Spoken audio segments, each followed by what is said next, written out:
first you said when you met you had sex every single day for 2 months. We all do, okay? Not to belittle this, but I just want to say this to everybody that sex is usually great in the beginning of a relationship. And that's how usually we stay with somebody, is because those early days fueled by new relationship energy and the best cocktail of hormones is something that we all just really cherish and covet. And we tend to go back to that. We want that back. But remember, it doesn't last forever. And then we have to create a new kind of depth and a new kind of connection if we move into a relationship. You're listening to Sex with Emily. I'm Dr. Emily, and I'm here to help you prioritize your pleasure and liberate the conversation around sex. We're answering more of your hotline calls in today's episode. Don't you love these episodes? I really do. And today we're talking about fantasies, relationships, and fantasies in relationships. Specifically, my producer Eric and I discuss what it means if your partner wants to watch you with another man, how to move on when you're still living with your ex, how to deal if a partner judges your fetish, and how to read the signs of a toxic relationship. If you want to leave a voicemail with your question, please do. Call my hotline, 559-TALK-SEX or 559-825-5739. You can also leave me your questions or message me at sexwithemily.com/assemily. Please rate and review Sex with Emily wherever you listen to the show. It really helps us. My new articles, The Lover's Guide to Sex Etiquette and 5 Ways to Do It Doggy Style, are up on sexwithemily.com. All right, everyone, enjoy this episode.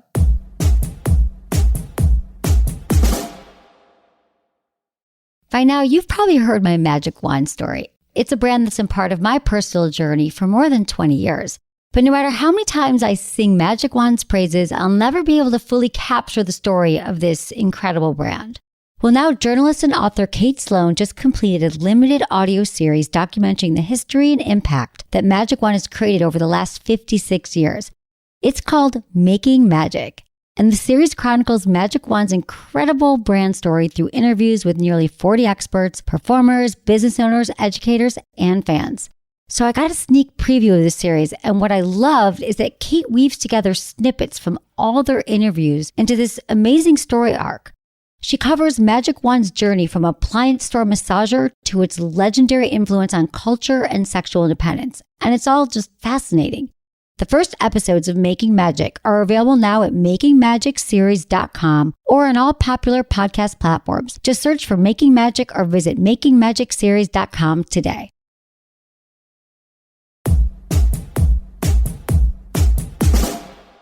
This is from Anonymous. She's a female, 40, in Massachusetts.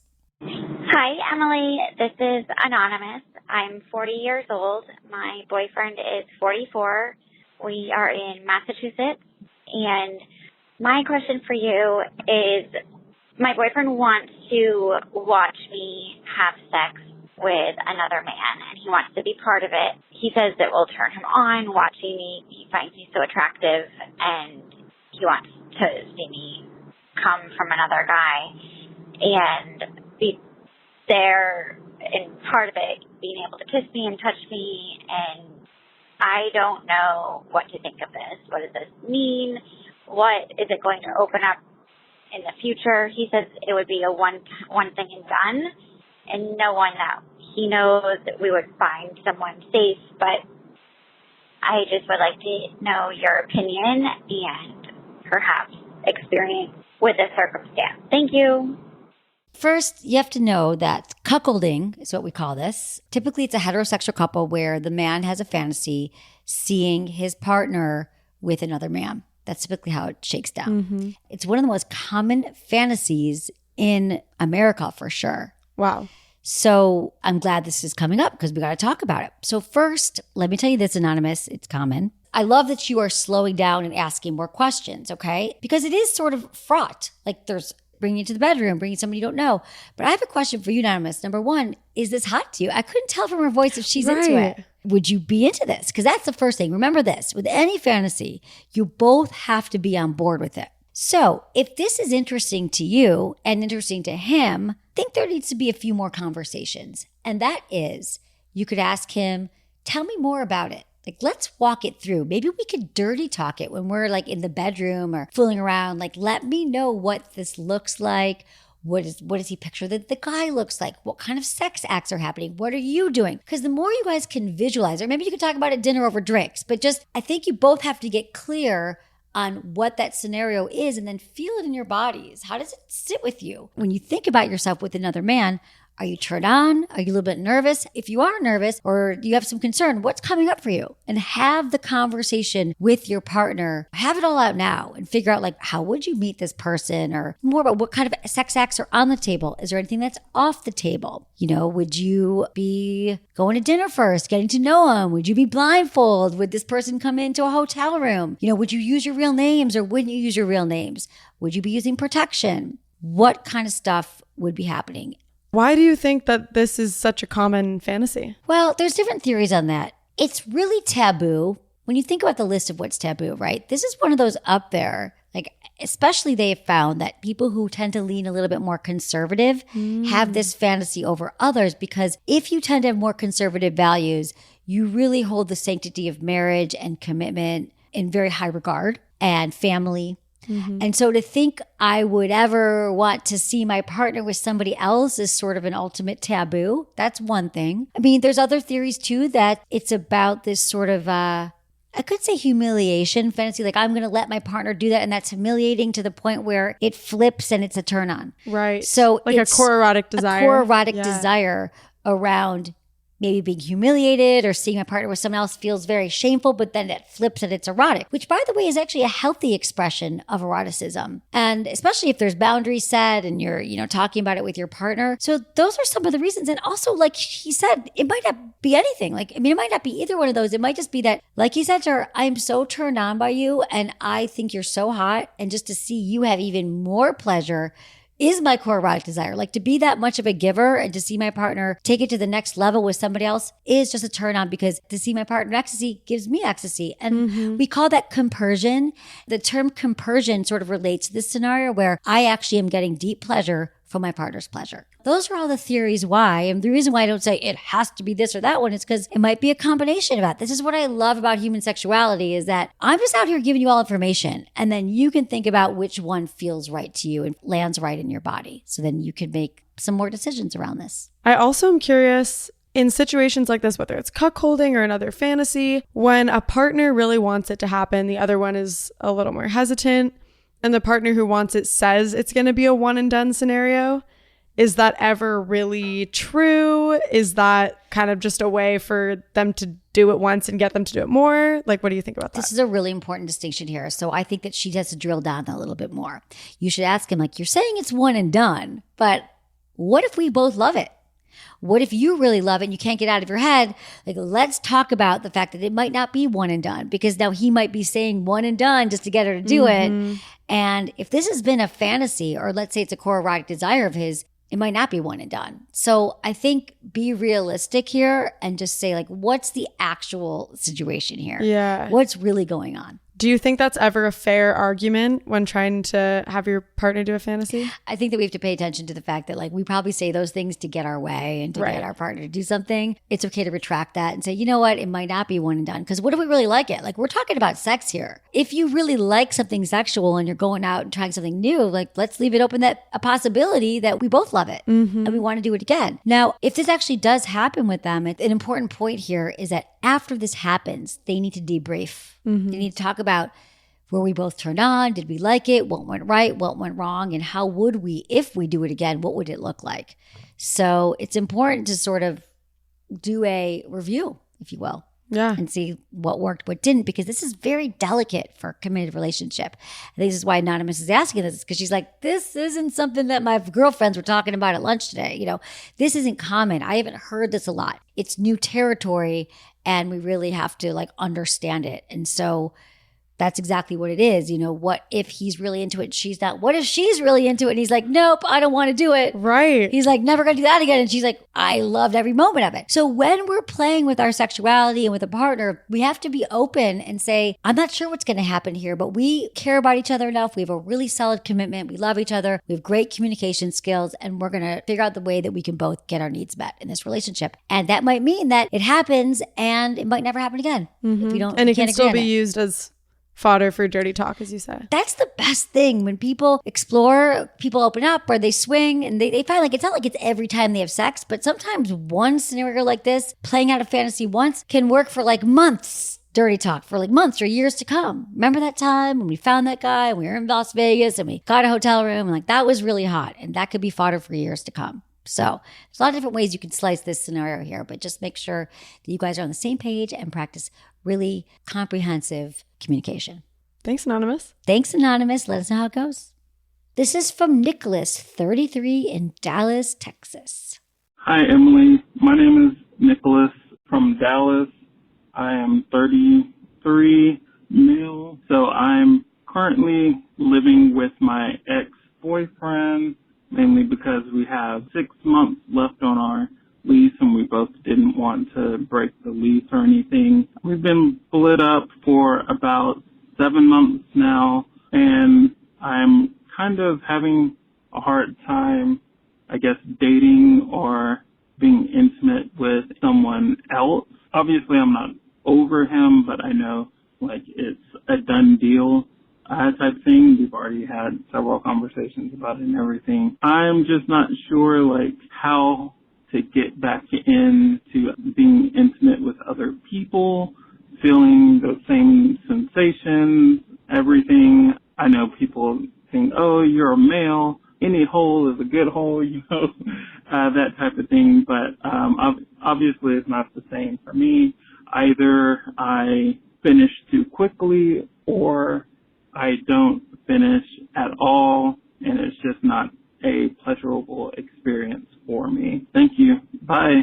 All right, Nicholas. Thank you so much for your question. And sounds tough right now to be broken up with somebody, but to still be living with them. So go easy on yourself. That feeling like you can have a clean slate and that you're fresh to go out and meet someone new and be really in your body and connected is really hard when you get home every night and your ex-boyfriend, you're still seeing him every day. Right. So let me just normalize that for you. That's not easy. But what you're also saying, I think, is interesting, that everyone says, oh, it's just a hole and you're a man. And no, we're all so different. So I love that you're able to say, yeah, I get that some people feel like that, but that's not for me. I just want to assure you that when you're ready, I believe, like really ready, and that might be when you guys are no longer living together, or maybe when you find someone that you feel comfortable with and you're ready, you will get those sensations back. You will learn to feel connected again. It takes time. When we're with somebody for a while and they become the person that we're having sex with, remember, there's muscle memory, there's our brain plasticity and all the things that get connected to the way we get aroused. He's currently your source for that. And now we're looking at transferring it so you can be with somebody else. And sometimes that's just a really quick leap. Just because you're ready maybe in your mind doesn't mean that all of you is really ready. And again, because you're living together, it makes it a little bit more challenging. So I would say just go easy on yourself. And maybe you could start to expand your friend group by just going out with people and being in the experience of making new friends and seeing people that you may or may not be attracted to. But how great to meet people in an environment that feels less like this is a date and I should feel aroused and I should be turned on, but something that's just more casual as you're getting used to being single again and being out there in the world and putting less pressure on yourself to be in a connected sexual place and a greater emphasis on just feeling connected to people out there in your community. Sometimes I feel like that's what's going to work. And it's a more holistic approach to healing from a breakup and moving on than just, I got to find someone else. Right. A replacement, an instant replacement versus reconnecting with yourself after a breakup. What do you look like as a single person? How do you live your life? And again, I understand this is a really complicated scenario because it's hard to live like a single person when you're still living with the person you were coupled up with. Yeah. And especially if your ex-boyfriend is moving on themselves, that would be tough. If I could definitely see, the tendency to compare yourself to your ex.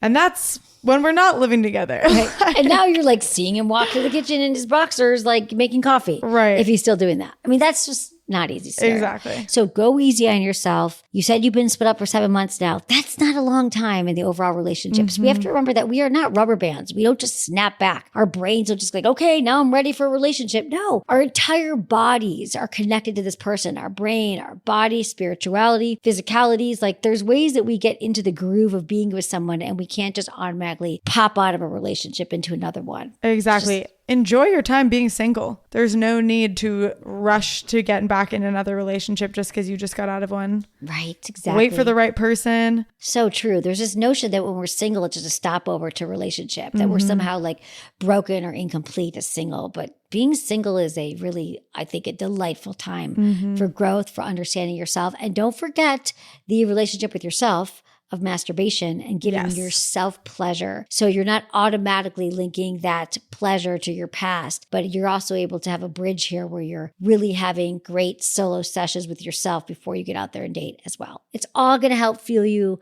towards the relationship that you're looking for in the future. Especially because he did talk about he finishes too quickly or not at all. Or if you really reconnect with your solo sex, your masturbation, that'll be great. If it's not a pleasurable experience for you, don't do it. Yeah. No pressure. Can we all just take the pressure off ourselves right now? What are you pressuring yourself for? Think about it. It could be anything in your life right now. Is that necessary? Do you need to be pressuring yourself and being hard on yourself? Because most of us do that and we don't need to when we really are able to take a look at it. So I give everyone permission right now to take their foot off the gas and let go of one thing that you're being really hard on yourself for right now. Love that. It's going to feel so much better. Thanks, Nicholas. Thank you. Hold the phone. We'll be right back after a quick break for our sponsors to answer more of your hotline calls.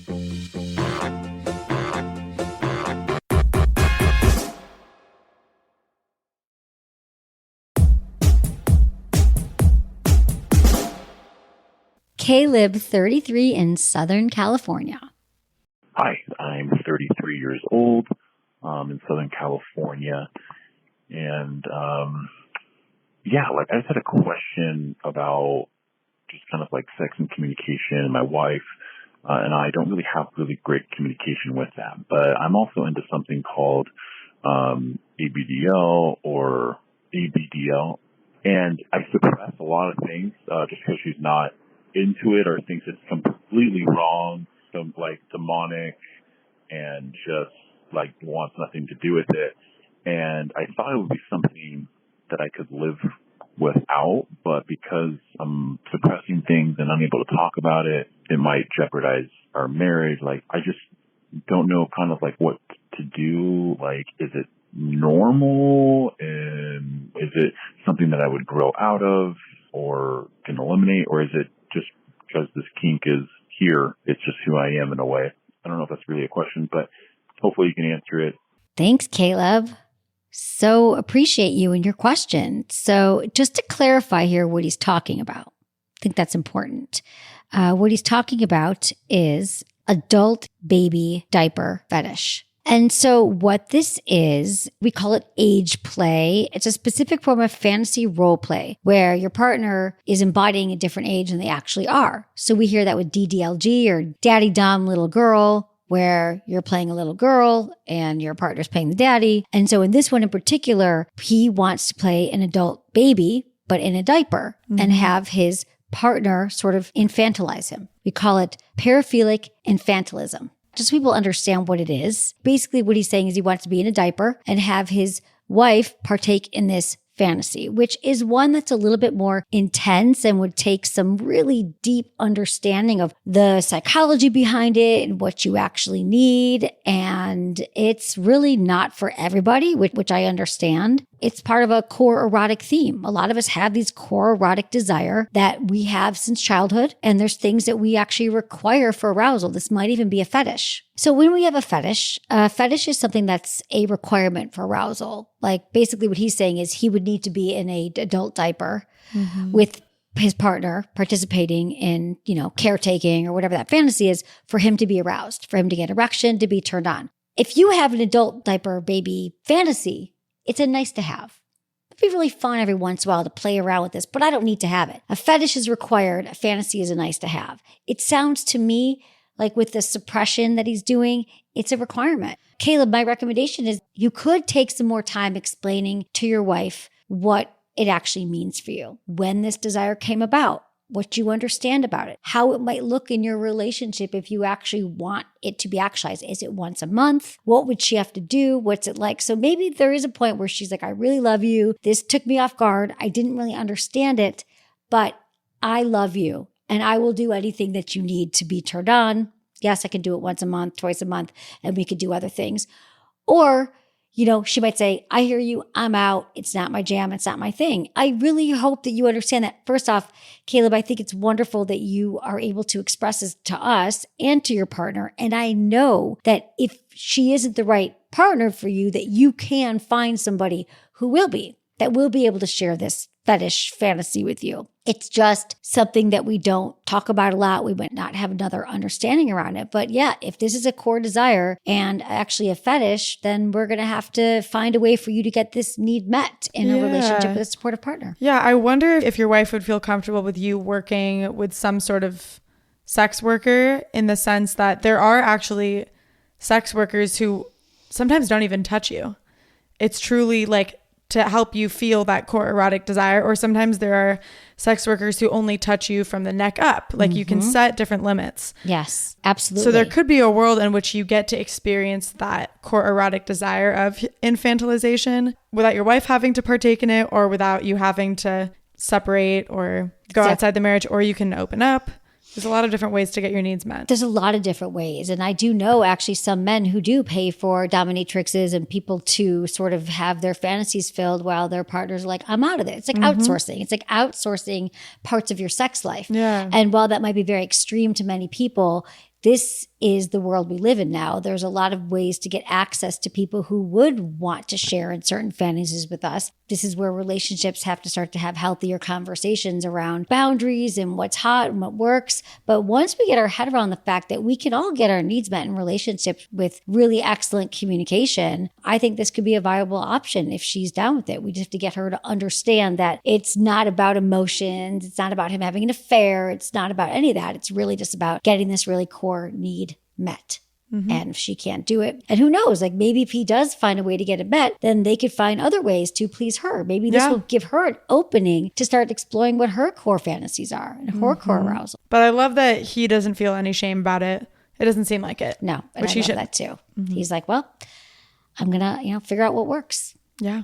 I'm not going to suppress it anymore because I can't. Like, here's the other thing. If you have a fetish, it's really hard to suppress it. It doesn't go away. Just because you suppress it, it's going to rear its head and it's going to kind of just keep speaking to you and asking you to pay attention to it so you can have a fulfilling sex life. So that's what happens. Thanks, Caleb. Ishani, 34, in Washington, D.C. Hi, I'm a 34-year-old female, and I live in the D.C. area. I've been dating a 41-year-old for over a year. We broke up back in January because he felt like we weren't sexually compatible. So I asked him what he needed. He gave me examples of what he needed. A lot of them were porn related. I also felt like he wasn't meeting my needs or initiating what I needed. So that ended up in us breaking up because sometimes he would lose his erection. I think he was just frustrated.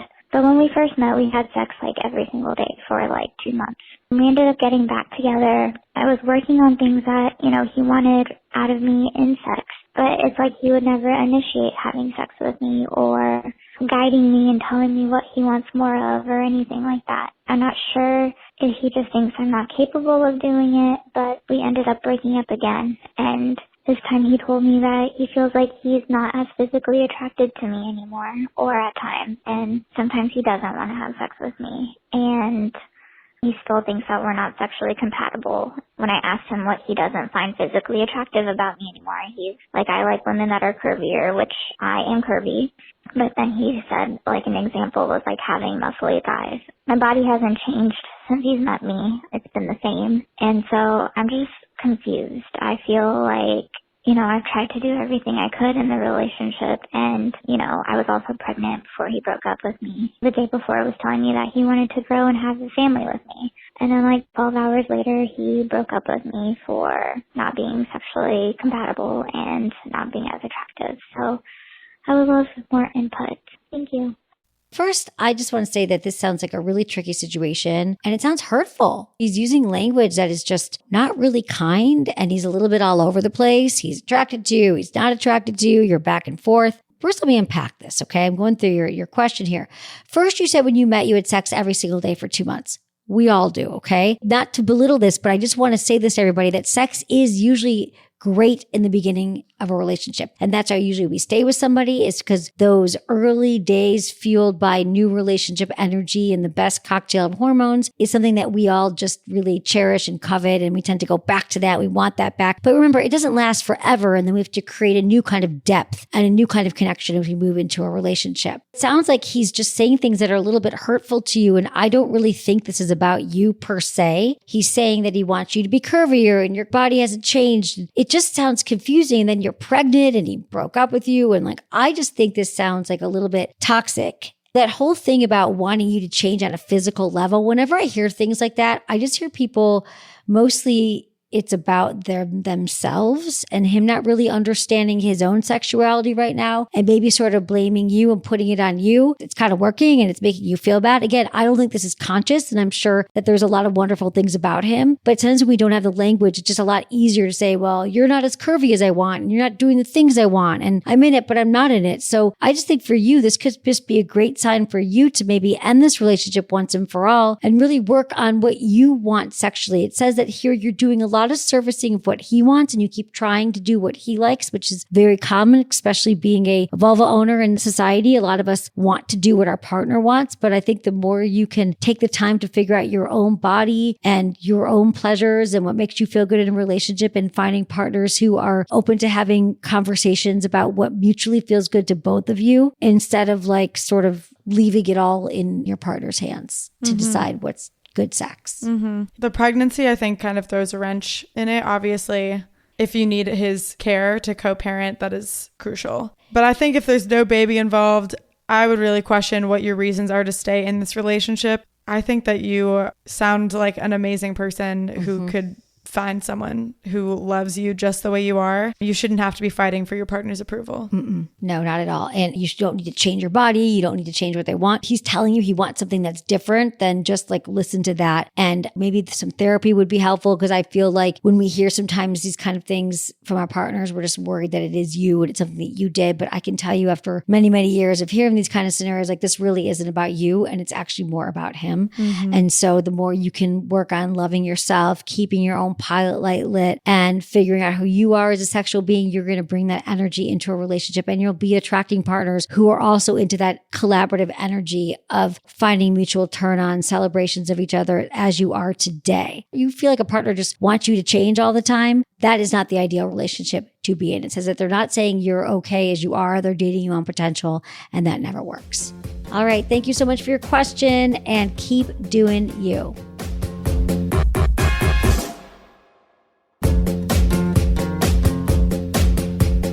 That's it for today's episode. See you on Tuesday. Thanks for listening to Sex with Emily. Be sure to like, subscribe, and give us a review wherever you listen to the podcast, and share this with a friend or partner. You can find me on YouTube, Instagram, Facebook, and Twitter at Sex with Emily. Oh, I've been told I give really good email. So sign up at sexwithemily.com. And while you're there, check out my free guides and articles for more ways to prioritize your pleasure. If you'd like to ask me about your sex life, dating, or relationships, call my hotline, 559-TALK-SEX. That's 559-825-5739. Or go to sexwithemily.com/askemily. Special thanks to Acast for powering the Sex with Emily podcast. Was it good for you? Email me, feedback@sexwithemily.com.